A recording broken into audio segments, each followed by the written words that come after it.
কি রান্না করব? হ্যাঁ, লাউ রান্না করব। লাউটা নিলাম, কাঁচা মরিচটা বের করি।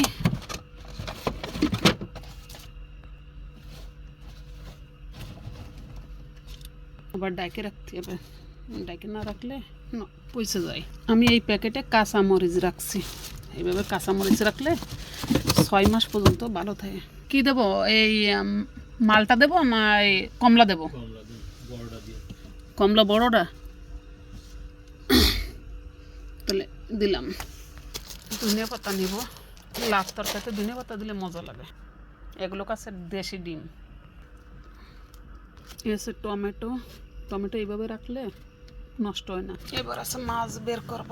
এসে মাছ, চিংড়ি মাছ বের করব।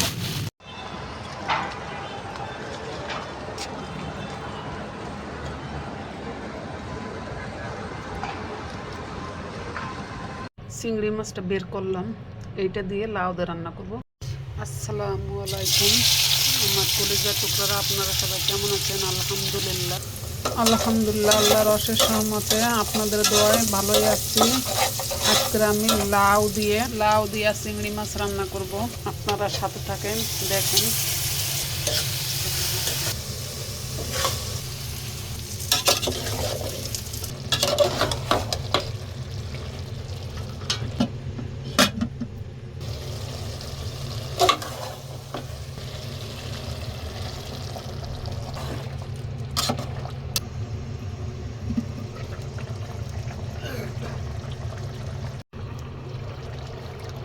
চিংড়ি মাছ লাউ তরকারিটা রান্না হয়ে গেছে, লাউ দিয়ে চিংড়ি।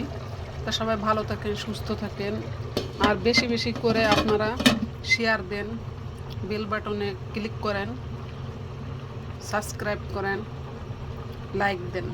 আল্লাহ হাফেজ, আসসালামু আলাইকুম। কি রান্না করব? হ্যাঁ, লাউ রান্না করব। লাউটা নিলাম, কাঁচা মরিচটা বের করি।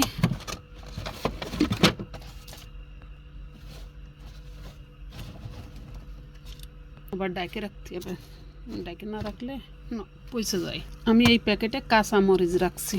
এইভাবে কাঁচা মরিচ রাখলে 6 মাস পর্যন্ত ভালো থাকে। কি দেব? এই মালটা দেব না এই কমলা দেব? কমলা বড়টা তাহলে দিলাম। ধনিয়া পাতা নিব। লাউ তরকারিতে ধনিয়া পাতা দিলে মজা লাগে। এগুলো কাছে দেশি ডিম।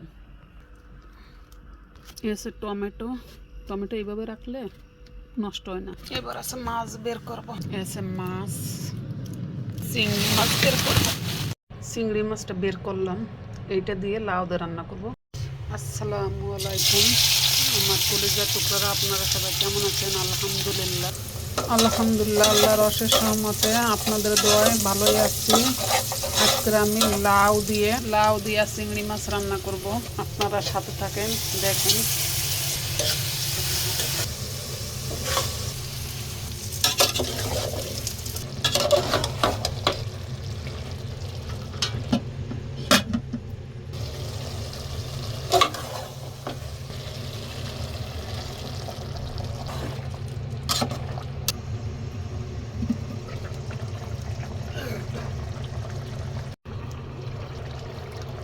চিংড়ি মাছ লাউ তরকারিটা রান্না হয়ে গেছে, লাউ দিয়ে চিংড়ি।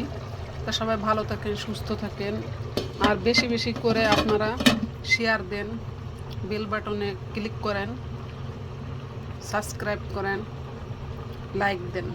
আল্লাহ হাফেজ, আসসালামু আলাইকুম।